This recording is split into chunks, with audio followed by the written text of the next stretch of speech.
La Volkswagen ID Everyone se dévoile, donc la ID, hein, en gros, qui a été renommée Everyone. Jeu de mots avec, comme c'était le cas avec ID2, ID2All, du coup.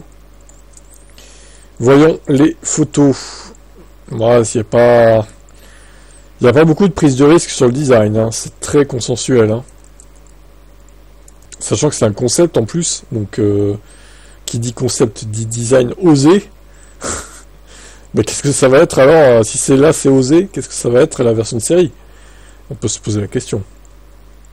Elle entre en concurrence avec la Twingo E-Tech. Alors, elle est longue de 3,88 m.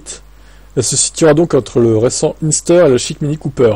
1,49 m de hauteur, 1,82 m de largeur. Pour une citadine comme ça, dotée d'une épaisse ceinture de caisse, elle donne l'impression d'être plus grosse qu'elle ne l'est vraiment. Mais elle occupe tout de même un peu plus de place qu'une e-up. Bah, surtout la e-up, elle faisait 1,65 m ou 10 je crois, de largeur. Elle était en plus d'être moins longue, elle était moins large, quoi. Ouais, voilà, là, ça c'est une vraie citadine. 3,60 m par 1,65 m. Là, c'est bien, ça. C'est très peu large. Donc là c'est une espèce de compact minuscule, miniaturisé, en fait. Plus qu'une citadine, pour moi. Une citadine, ça doit pas faire 1,82 m de large. 1,82 m de large, c'est la largeur de mon Niro. Il y a pas un problème, quand même. Enfin, je sais pas, je suis le seul à trouver ça choquant, ou... Peut-être, hein, que je me trompe, mais je sais pas. Ça me paraît bizarre, quand même. C'est étonnant. Un habitacle épuré modulable. Bon, ça on passe, ok. On a vu les photos de toute façon. Alors, 95 chevaux. C'est pas terrible, hein. Alors, même chose pour la capacité utilisable de la batterie, bien que le constructeur s'avance sur une autonomie minimale de 250 km.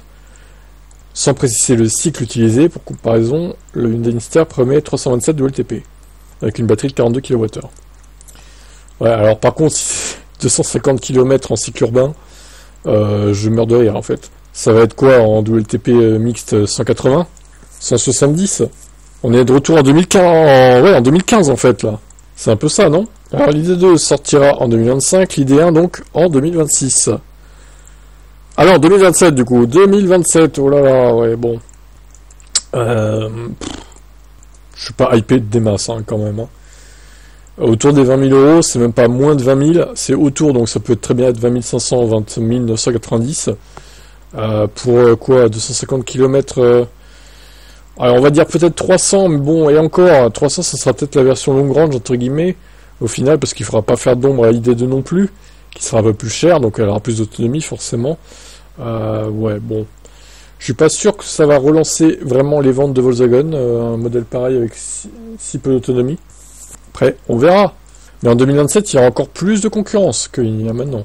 C'est ça la réalité, quoi. Ciao.